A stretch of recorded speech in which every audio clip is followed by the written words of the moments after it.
Fala pessoas, tudo bem?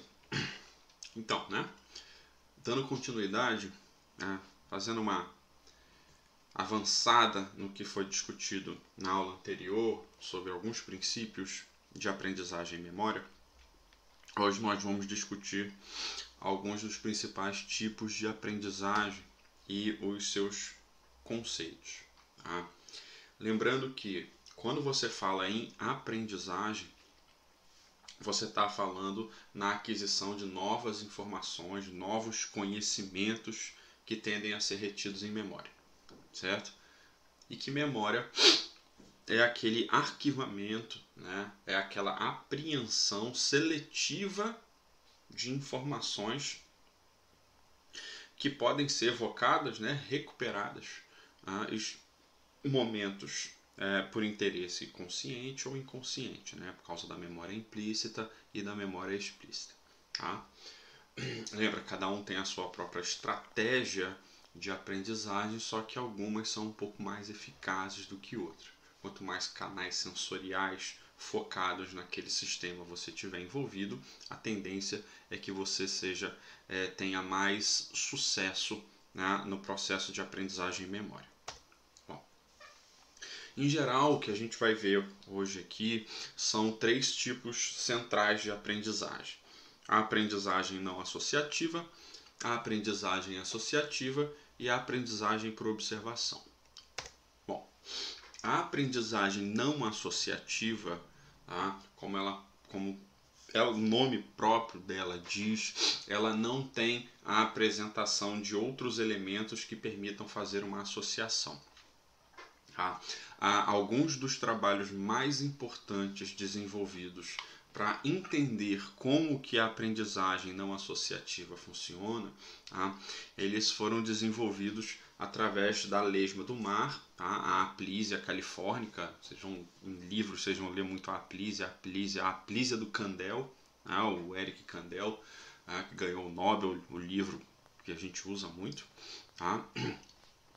E ele estudou a Aplysia porque com a maioria dos animais não vertebrados, o sistema nervoso da Aplysia ele não tem um encéfalo, ele tem só gânglios, então os conjuntos neurais reduzidos. Então ele vai ter gânglios ligados a nervos, que vão projetar para o corpo. E o número de neurônios é tão pequeno que ele consegue mapear quais neurônios participam de quais processos. É como se você conseguisse seguir uma circuitaria bonitinha. Então você sabe quem influencia quem e por aí vai.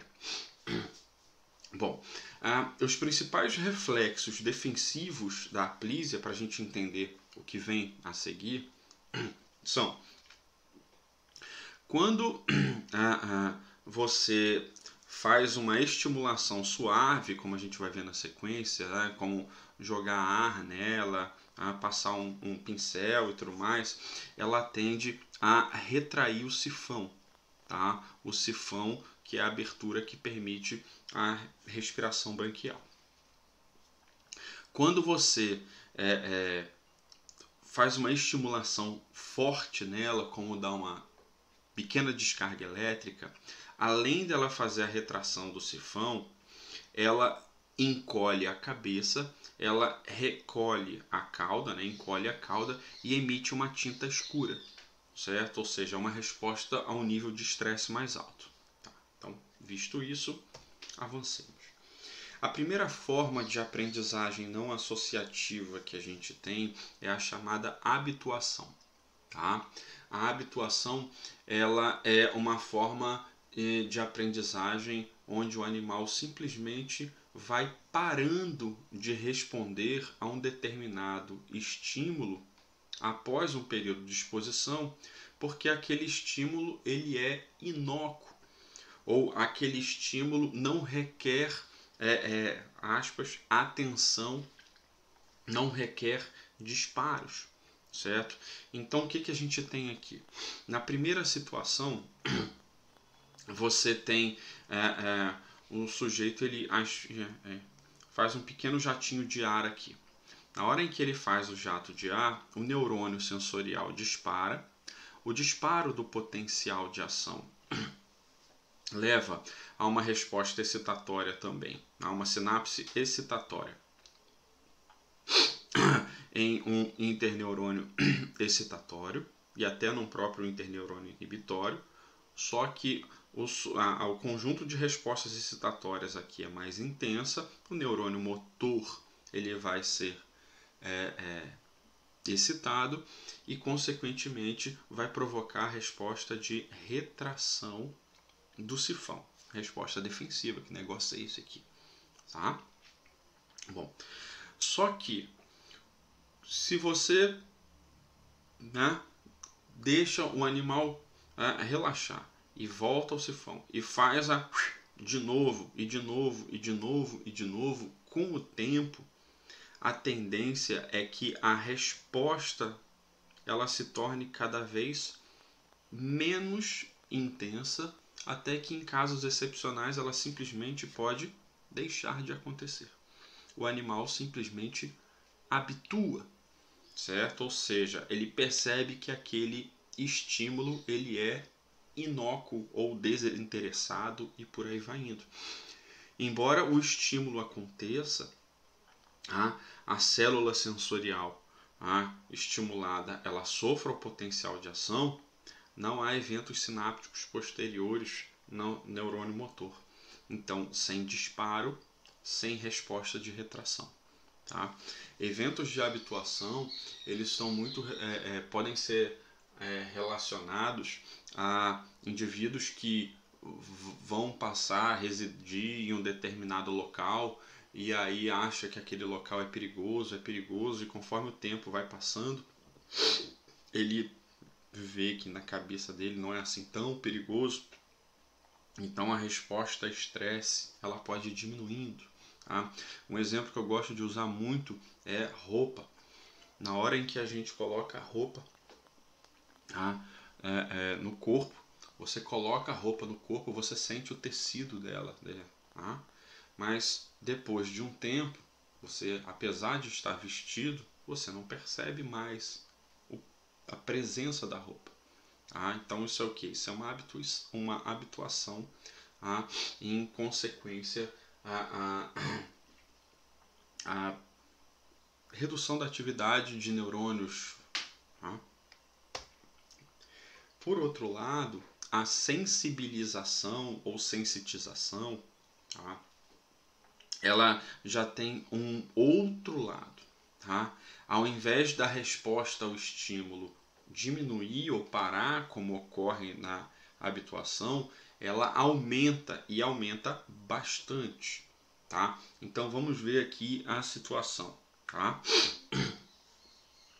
O sujeito passa o pincelzinho lá na aplísia, e isso gera uma resposta inicial, como a gente viu, de retração do sifão.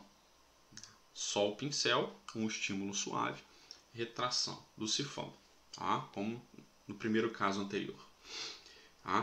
Depois, o animal sofre um choque forte, ou seja, um evento estressor muito forte.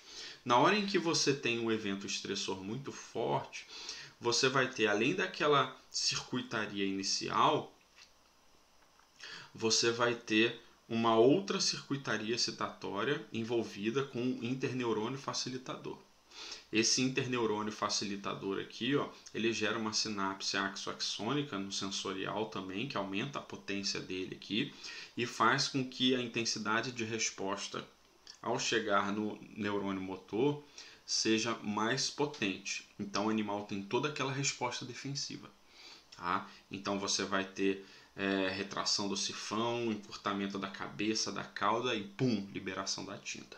Ou seja, um evento de estresse alto. E aonde está a sensibilização? O animal sensibilizado, na hora em que você passar na sequência só o pincel, que é um estímulo suave, não importa o fato do estímulo ser suave, o animal está sensibilizado, ele simplesmente vai ter uma resposta ao nível de estresse máximo do evento anterior. Ou seja, isso indica um evento de sensibilização. Perceba que não tem pareamento, não tem associação, é só um evento de sensibilidade. Tá? Vou beber água aqui. Obviamente, você deve estar pensando que tanto a habituação quanto a sensibilização, elas são respostas mais relacionadas à atividade involuntária, por exemplo, tá? E podem ser aprendidas naquele momento e deixadas de lado posterior. Né? Tem que avaliar sempre cada situação.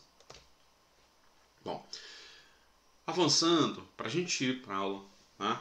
Para falar sobre a aprendizagem associativa, vamos lembrar que na aula anterior eu falei para vocês sobre alguns dos teóricos de aprendizagem, certo? A gente viu um pouco sobre empirismo, a gente viu um pouco sobre o inatismo e a gente viu um pouco sobre o construtivismo.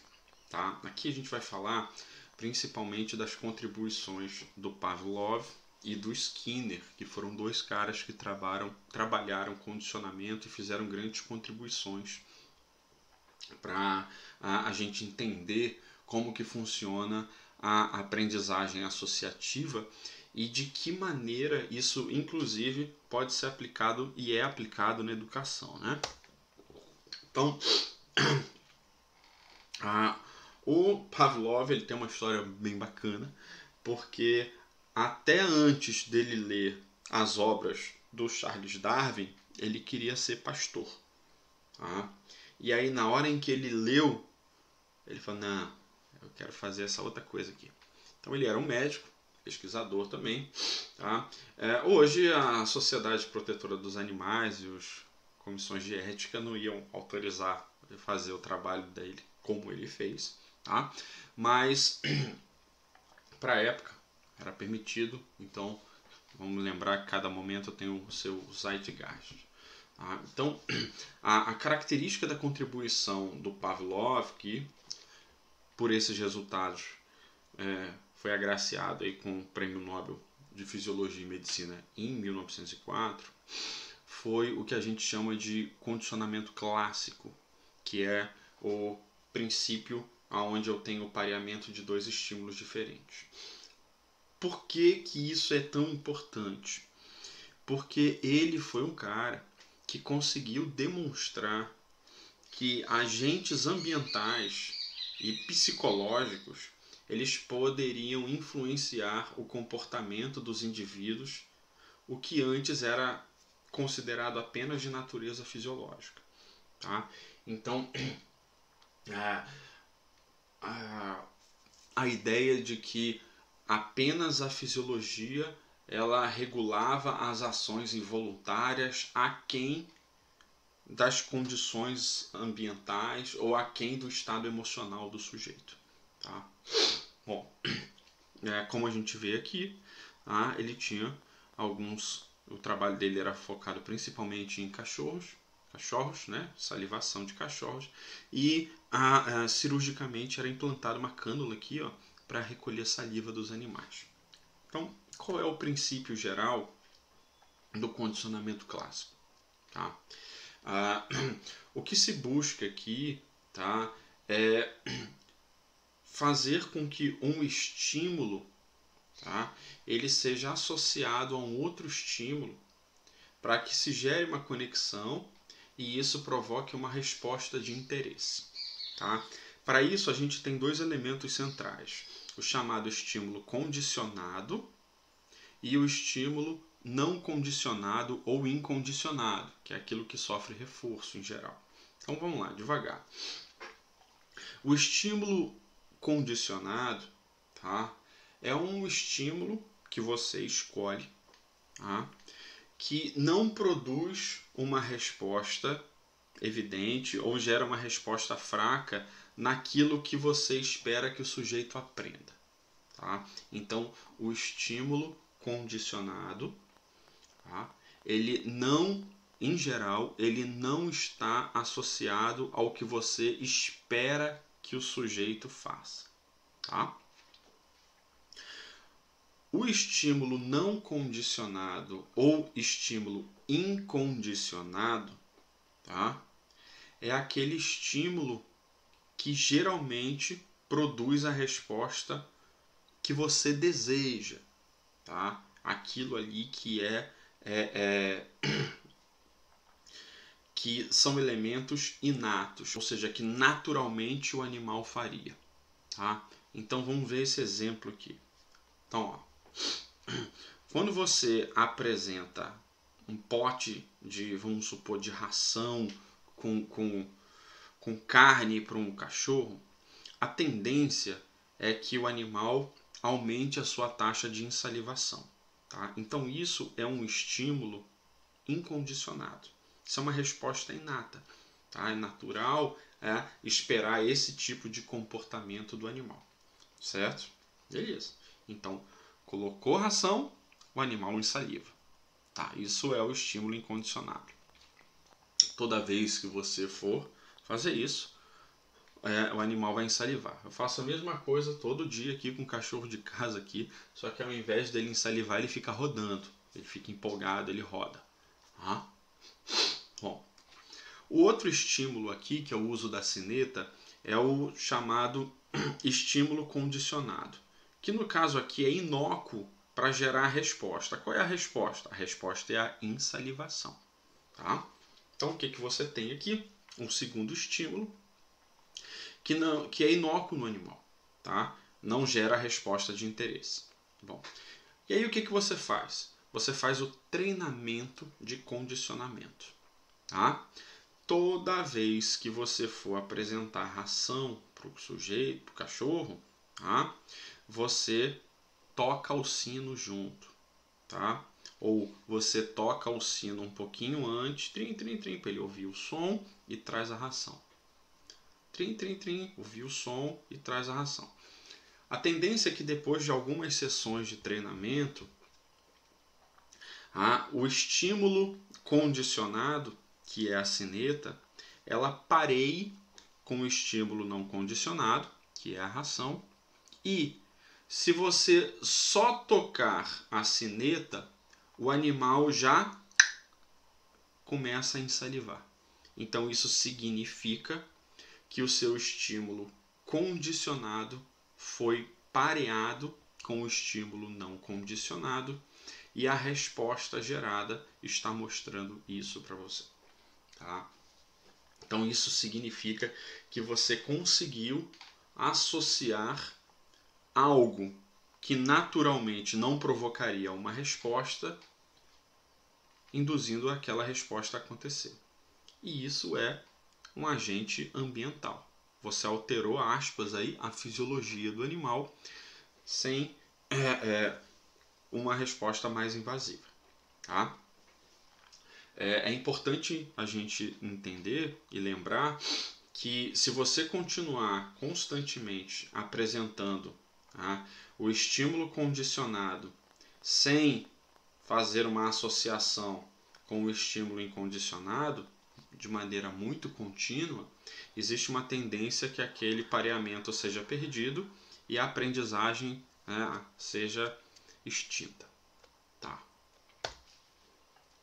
Um outro cara, o homem do behaviorismo radical, o Skinner, ele fez o que a gente chama de... ele desenvolveu a aprendizagem associativa, que é o que a gente chama de condicionamento operante. Depois eu vou mostrar as diferenças do clássico para o operante. Bom, o Skinner ele desenvolveu algo que é conhecido como caixa de Skinner, tá? Que era uma caixa, tá? Em que tinha algumas peças dentro e servia para estudar o comportamento de ratos. Tá? Então essa caixa ela tinha uma grade no fundo, uma grade que poderia ser eletrificada, né? Então associado à realização de choques, né? Sempre punição. Você tinha luzes coloridas, vermelha e verde, que ele podia treinar o animal para alguma tarefa, a presença de um alto-falante para indução de som e tudo mais, e alavancas que, quando pressionadas, permitiam a liberação de comida. Tá? Bom, a ideia, a grande diferença do condicionamento do Skinner para o condicionamento do Pavlov é que o condicionamento operante ele está associado à execução voluntária de um comportamento. Tá? No comportamento pavloviano, lá no condicionamento clássico, você não tem necessariamente uma alteração voluntária do comportamento. O animal em salivar é involuntário. Né? Então, através da caixa de Skinner, você pode fazer uma associação que pode estimular o sujeito a realizar comportamentos que não seriam naturalmente executados, que não seriam efetivos, comuns, típicos. Ou seja, o animal aprenderia que se ele pressionasse uma determinada alavanca e caísse comida, e ele pressionasse a alavanca e caísse comida, depois de algumas vezes, eu acho que ele ia perceber que toda vez que ele pressionasse aqui, ele ia ter comida. Então, não é um comportamento típico para rato natural, tá? Conseguir comida apertando botões. Né? E ao mesmo tempo, ele também permitia a realização da inibição de comportamentos naturais, certo? Através principalmente de processos de punição, como a eletrificação de caixas. Tá? Bom, então em geral, tá? O que você tem? O condicionamento clássico pavloviano, tá? Ele tem estímulos que estão associados ele faz a associação entre estímulos neutros e estímulos incondicionados. Lembra, o estímulo neutro é a campainha. Tá? O condicionamento operante, tá? O comportamento é acompanhado, os estímulos, né, por consequências positivas. Tá? No condicionamento clássico, o comportamento ele tende a ser reflexos e respostas automáticas, como a ensalivação, por exemplo. Tá? Enquanto que no operante você tem comportamentos aprendidos, seja positivos ou negativos, digamos assim. Tá? As respostas no condicionamento clássico é involuntária, no operante é voluntária. Certo? No condicionamento clássico, o sujeito ele é passivo, né? O comportamento ele é mecânico, porque a ação ela é involuntária, enquanto que no condicionamento operante a resposta ela é voluntária, então o sujeito ele é ativo, ele participa do processo ou por satisfação, recompensa, ou para evitar sofrimento, punição. E a aprendizagem no condicionamento clássico, ela se faz através da associação de estímulos, enquanto que no operante ela se faz através de reforços, por exemplo. Então, diferenciando. No condicionamento clássico, tá? Você vai ter que o estímulo apresentado, uma alteração no ambiente, uma alteração psicológica, tá? Um estado psicológico, tende a provocar uma resposta no indivíduo, certo? A hora que você faz a associação, lembra, tem sempre que fazer o pareamento. Então, o estímulo, se pareado adequadamente, leva a uma resposta. No condicionamento operante, a tendência é que a resposta emitida pelo indivíduo tende a produzir uma alteração no ambiente, uma consequência, uma modificação no comportamento do sujeito. Tá? Então, a intenção aqui é manipular a resposta do sujeito para que ele faça mais o que deve fazer, ou faça menos, ou deixe de fazer certa coisa, e isso gere uma alteração consequente, que é o comportamento de interesse. Para isso, a gente tem a ideia de reforço e punição. Bom, Quando você fala em reforço, o objetivo do reforço é aumentar a frequência na realização daquele determinado comportamento. Você é pai, mãe e tudo mais, você quer que o seu filho estude mais. Então você vai aplicar técnicas de reforço para que ele estude mais. Certo? Você vai fazer um pareamentozinho lá e tal, não sei o que. Grosseiramente falando, é como um adestramento, é um treinamento. Lembrando que o termo adestramento não é só para cachorro, para animais, né? É um termo até comum no exército. Bom, por outro lado, a punição ela visa reduzir ou até mesmo, né, eliminar, extinguir a ocorrência de um determinado comportamento. Então perceba, reforço quer aumentar, punição quer diminuir ou extinguir. Ou seja, reforçar visa com que você induza o sujeito a realizar mais daquilo, tá? Porque aquilo é bom, é socialmente aceitável, é vantajoso e tudo mais. Punir é algo que não é adequado. Então, está associado a um comportamento que não é adequado. Então, você visa extinguir. Bom, agora atenção. Se reforço visa aumentar a realização de um determinado comportamento, atenção na diferença.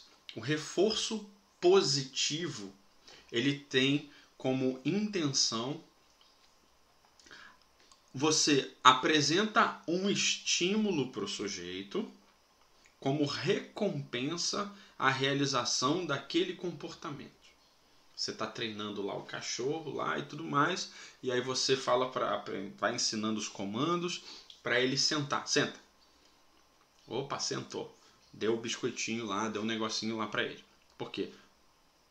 O biscoitinho é a recompensa. Ele gosta. Se ele gosta, você vai associar que toda vez que ele fizer aquele comportamento, ele vai ganhar um biscoitinho.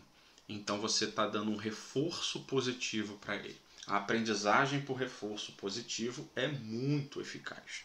Tá? Se você trabalha e você cumpre as metas ou cumpre as coisas e tudo mais, e o teu chefe ou os teus colegas te premiam com algo, ou você é reconhecido por isso, isso te gera uma resposta de satisfação e você tende a continuar realizando as suas atividades com empenho. Por quê? Porque você foi positivamente reforçado por isso. Certo? Então, mas precisa ter o reforço positivo o tempo todo? Não. Se você consegue fazer o pareamento do comportamento, aos poucos você vai diminuindo a necessidade do reforço positivo, enquanto que aquele comportamento já se torna eficaz. Tá? Então, uma criança, quando ela está estudando, tá? E ela tira as notas boas lá e tudo mais, olha mãe, minhas notas, e aí só nota boa lá e tudo mais, aí a mãe chega, não faz mais por obrigação, a mãe perdeu a oportunidade de um reforço positivo, nem que seja um reforço emocional. Tá? Por outro lado, reforço negativo, presta atenção, ele não é punir o sujeito, é você remover algo que é desagradável para ele como uma forma de recompensar por ele estar realizando um outro comportamento. Tá? Então, exemplo. O seu filho tem a tarefa de lavar a louça. Tá? Todo dia ele lava a louça. E ele não suporta lavar a louça. Ele não tem problema em limpar ou carregar o lixo e tudo mais. Mas ele não gosta de lavar a louça. Não gosta. Para ele aquilo ali é ruim. Tá? Então, mas você quer que ele estude. Então, se ele estuda, e ele desenvolve as tarefas e ele executa o comportamento que você quer, que é estudar, você não vai precisar lavar a louça se você continuar estudando. Então você tira um estímulo que é desagradável para o sujeito para aumentar a frequência do comportamento que você deseja. Então é isso. Reforço está associado ao interesse em aumentar um comportamento. Reforço positivo, você dá algo que é agradável. Reforço negativo, você tira algo que é desagradável para o sujeito para ele continuar fazendo a outra coisa que você quer. Tem muita gente chamando reforço negativo de punição. Tá? E não é. Por quê? Porque punição ela está associada à consequência. O objetivo da punição é você reduzir ou eliminar a realização do comportamento. Tá? Então, perceba, você quer, enquanto que no reforço você quer que o comportamento objeto aumente, aqui você quer que diminua na punição. Então, quando você chama de punição positiva, você acrescenta um estímulo doloroso que o indivíduo associa com a frequência do comportamento. Então, se você continuar fazendo isso, você vai ser preso. Você vai receber palmada. Tá? Então, o indivíduo vai fazer a associação em que, se ele continuar fazendo birra, ele toma palmada. Birra, palmada. Birra, palmada. Sem birra, porque eu não gosto de tomar palmada. Então, é o que? A punição positiva. Você coloca um estímulo desagradável para que o indivíduo associe com aquele comportamento errado que ele faz. Tá? Então, no exemplo aqui, o cachorro está aprendendo a andar com o treinador e tudo mais, e o cachorro, quando ele sai correndo e tudo mais, ele puxa a guia. Puxar a guia, força o pescoço do animal, gera um desconforto. Então isso é um estímulo desagradável, que ele vai fazer a associação com aquele comportamento de correr desesperado. Tá? Por outro lado, quando você fala em punição negativa, na punição negativa, você vai remover algo que o sujeito gosta, por exemplo, para que ele perceba que ele não pode realizar aquele comportamento objeto, certo? Então, um exemplo aqui. O sujeito ele está levando o cachorro para passear, tá? E aí o cachorro quer passear na frente. O treino com o cachorro é fazer ele andar ao lado. Então, enquanto o cachorro estiver na frente dele, o sujeito para. O cachorro vai continuar até a guia esticar e depois não vai. Ou seja, você está tirando o que o cachorro gosta, que é o ato de passear. Mas por que você está tirando? Porque ele está fazendo o comportamento errado, que é o de andar na frente. Ele tem que andar ao lado no treinamento. Tá? Então, é importante entender que a punição negativa, você está tirando algo que o sujeito quer para que ele perceba que isso está associado a uma punição de um comportamento que ele está executando e que ele não deveria executar. Tá? Então, um exemplo bem comum, a criança lá, ela não quer estudar, não quer fazer as coisas e tudo mais. Você quer fazer birra? Tudo bem. Sem televisão, sem internet, sem computador. Ou seja, para que a criança pare de ter o comportamento birrento, digamos assim, você tira algo que ela gosta. Então você pune ela, tá? Tirando algo que seja um estímulo agradável para ela. Tá? Então perceba, quando você fala em reforço, o objetivo de reforçar é aumentar a ocorrência daquele comportamento. Tá? Isso pode ser com presentes, doces, elogios, afagos. Tá? Enquanto que a punição ela tem como objetivo diminuir ou eliminar a ocorrência daquele comportamento. Tá bom? Bom, os positivos, você vai adicionar um estímulo. Um estímulo de reforço positivo é aquele estímulo legal, joia, em que você reforça lá o sujeito dando parabéns, doce e tudo mais. Ou na punição positiva você coloca um estímulo ruim para ele, certo? Você castiga, prende, cerceia a liberdade, tá? Agride. Já os negativos, você remove ou evita um estímulo, tá? Que aqui no reforço negativo está associado a algo que é ruim para o sujeito e aqui a algo que seja bom para o sujeito. Tá?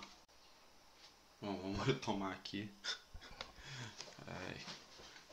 A gritaria dos vizinhos deu uma parada. Tá? Então, a gente já viu a aprendizagem não associativa, a aprendizagem associativa e agora a gente tem a aprendizagem por observação. Como o próprio nome diz, ela tem como característica o fato de que a observação do fenômeno ou do evento ou do comportamento, ele tende a levar o sujeito principalmente a reforçar a associação na realização daquele comportamento. É muito comum, por exemplo, na aprendizagem por modelagem, você vê isso. Crianças que copiam pais, certo? Então, o que o adulto faz, a criança faz também, certo? Obviamente, se aquele comportamento for um comportamento adequado, você permite aquilo acontecer, né? Então você está vendo que o sujeito ele está imitando o outro. Então o comportamento de imitação, seja ele mais sofisticado ou menos sofisticado, aqui ó, você tem um macaquinho lá, tá? Então ele está lavando louça. Tá? Para ele lavar a louça não deve ter a lógica de lavar a louça para a gente, não tem o mesmo significado. Mas ele está fazendo. Por quê? Porque muito provavelmente ele ficou observando algumas vezes as pessoas fazendo isso e ele foi lá e resolveu fazer, então, certo? Então, a aprendizagem por modelagem, ela tem as características em que você observa o sujeito realizando as atividades e aquilo tende a te levar, por observação, a copiar, a imitar, tá? Bom, como que isso acontece? Bom, isso acontece todo dia, tá? Na hora em que você liga a televisão ou abre rede social e tudo mais e vê que o pessoal da novela está falando com sotaque diferente. Aí algumas pessoas copiam o sotaque, mesmo que, aspas, inconscientemente. Tá? Naquela situação em que jovens observam atores de filmes que eles admiram e tudo mais, fumando. Então eles tendem a copiar o comportamento e passam a fumar também, certo? Isso é essa característica, né, da aprendizagem por observação e modelagem é o que levou, entre outras coisas, as restrições mundiais nas propagandas e nos filmes, com pessoas fumando e tudo mais, achando que a vida está maravilhosa e tudo mais. E existe uma correlação muito forte, né, na redução dos trabalhos, né, das cenas de propaganda de filme com tabagismo, reduzindo nos últimos anos, e o consumo, né, percentual de adolescentes. Tá? Então é aquela questão que a gente chama de influência. Olha aí, ó, o influenciador digital, tá? Que é o sujeito do século XXI. Tá? Então a aprendizagem ela remete a uma cópia. Pessoas que a gente admira ou que a gente interessa, a gente tende a copiar coisas, certo? Falas, elementos, pronúncias, tá? E o último tipo de aprendizagem que a gente tem, que é a aprendizagem por observação, é a aprendizagem vicária. A aprendizagem vicária, ela é aquela em que o sujeito ele observa o outro realizando um determinado comportamento e ao final essa outra pessoa ela é recompensada ou é punida. E aí você, através do impacto que o comportamento teve na outra pessoa, percebe se aquilo ali é um comportamento bom ou é um comportamento ruim. Tá? Bom, aqui a gente tem uma série de cenas de imagens, tá? Em que no início você tem uma mulher, tá? As crianças elas assistiram esse vídeo. Essa mulher ela entrou numa sala que tinha um boneco daquele João Bobo, né? Que empurra, volta, né? Porque tem areia no fundo, ele é de encher e tudo mais. Bom, e aí o que aconteceu? Existem 3 versões desse grupo.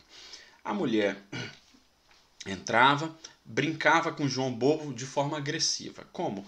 Batia nele, dava chute nele, ele ia, voltava, jogava ele para cima, voltava. Ou seja, uma brincadeira de bater, empurrar, brincadeira com agressividade. Tá? Bom, no final do vídeo 1, o vídeo simplesmente acabava. Tá? No final do vídeo 2, a mulher ela recebia doces e sorrisos e chocolates e tudo mais. No final do vídeo 3, a mulher recebia palmadas, gritaria e tudo mais. Então, o final do vídeo 1 é o vídeo neutro, é o controle. O final do vídeo 2 é o reforço, ou seja, ela está sendo recompensada pelo que ela fez. E no final do vídeo 3, ela está sendo punida pelo que ela fez. Tá? Bom, o que aconteceu? Colocaram crianças para assistir os vídeos, certo? Bom, crianças foram, assistiram os vídeos e crianças de 3 grupos diferentes. E depois abriram uma sala em que a criança poderia entrar e brincar. E na hora que ela entrava lá, tinha lá o João Bobo.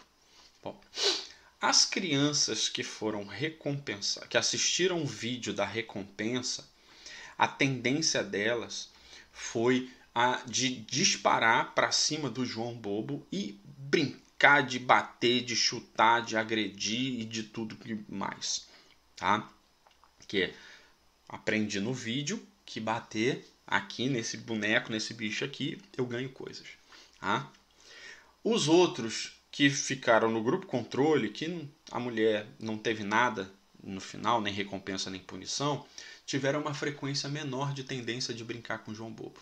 Enquanto que as crianças que assistiram o vídeo da punição, elas tenderam a evitar o contato com o João Bobo, tá? Para não serem punidas.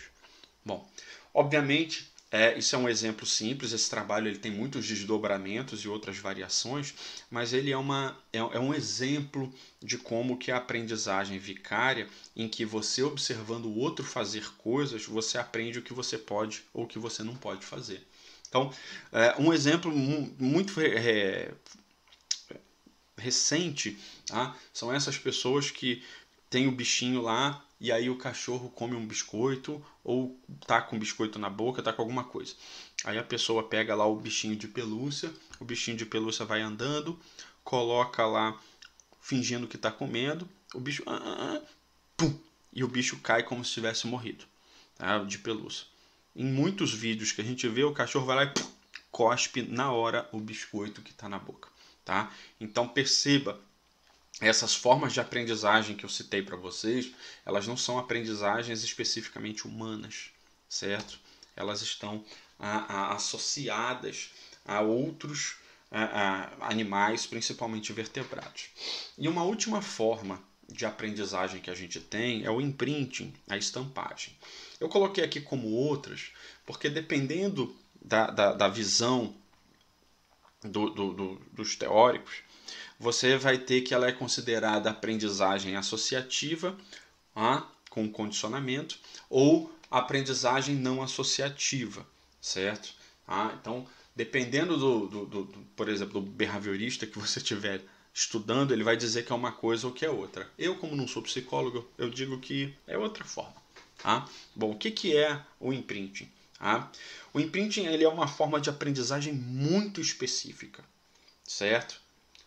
E essa aprendizagem específica, ela está associada a um momento específico da vida daquela espécie durante o seu desenvolvimento. Pode ser no estágio inicial, no estágio pós-inicial, intermediário e por aí vai indo. Quem descreveu com muito sucesso isso foi o Conrad Lorenz, que recebeu o Prêmio Nobel de Medicina e Fisiologia em 73. O que ele fez? Ele observou que patos, gansos, na hora em que chocavam, nasciam, saíam de dentro do ovo, na hora em que esses animais observavam a mãe, ao observar a mãe, eles começavam a manifestar comportamentos associados à sobrevivência, que é o quê? Andar atrás da mãe, aonde a mãe ia atrás, nadar junto com a mãe, andar próximo da mãe e por aí vai indo. Bom, então isso é o que? É um imprinting, é uma estampagem. O sujeito observa uma situação e aquilo ali dispara um fenômeno. Aí agora, se isso é inato, se isso é uma aprendizagem rápida, aí é o que os caras discutem e eu não discuto. Então o que o Lorenz fez? Ele falou, bom, e se eu tirar a pata e virar eu? E se a primeira coisa que o bicho fizer na hora em que eclodir do ovo, que ele vê sou eu? E ele fez isso. Então você nota que no ensaio dele, veja patos adultos, aonde ele vai andando, os patos vão atrás dele. Então é como se ele fosse a mãe pata. A mesma coisa aqui, ó. Então a primeira coisa que os animais aqui viram foi um cachorro. Então, para onde o cachorro vai, os bichos vão atrás. Então, você perceba, um determinado comportamento ele dispara a partir de uma primeira impressão. A primeira impressão é aquilo que se enxerga primeiro. E ao que se enxergar primeiro, dispara o comportamento. E aí ele é aprendido e é executado ao longo da vida. Então, para a gente terminar, a aprendizagem não associativa, como a gente viu, você tem a habituação e a sensibilização. Lembrando que a habituação ela tende a diminuir a resposta do comportamento, enquanto que a sensibilização ela tende a aumentar. Na aprendizagem associativa, você tem o condicionamento clássico, que ele é involuntário. Então, ele permite com que você faça um pareamento em que um estímulo provoca o outro, se você consegue parear. O estímulo condicionado ele induz o estímulo incondicionado no pareamento. E o condicionamento operante é aquele que está associado à ação voluntária, aquele em que você tende a apresentar o desenvolvimento de um determinado comportamento, e que isso leva a um desfecho, que vai permitir ele ser reforçado ou ser punido. E a aprendizagem por observação, que é aquela que está associada ou à modelação, que é o comportamento de imitar o comportamento de outras pessoas ou de outros bichos, e a aprendizagem vicária, que é aquela em que você, por observação, percebe se as pessoas são recompensadas ou são punidas por aquela ação e avalia o que aquilo significa. Bom, essa foi a nossa aula de hoje. Espero que todos estejam bem. Tendo dúvida, manda aí nos comentários. Espero que contribua. E lembra que essas formas de aprendizagem, principalmente aquelas mais eficazes, né, que estão associadas ao reforço, isso provoca modificações no sistema nervoso. Então você tem toda uma plasticidade, uma neuroplasticidade acontecendo que faz com que a circuitaria ela vai se tornando mais eficaz na realização das tarefas. Tá bom? Então, espero que fiquem bem. Até a próxima aula. Um grande abraço.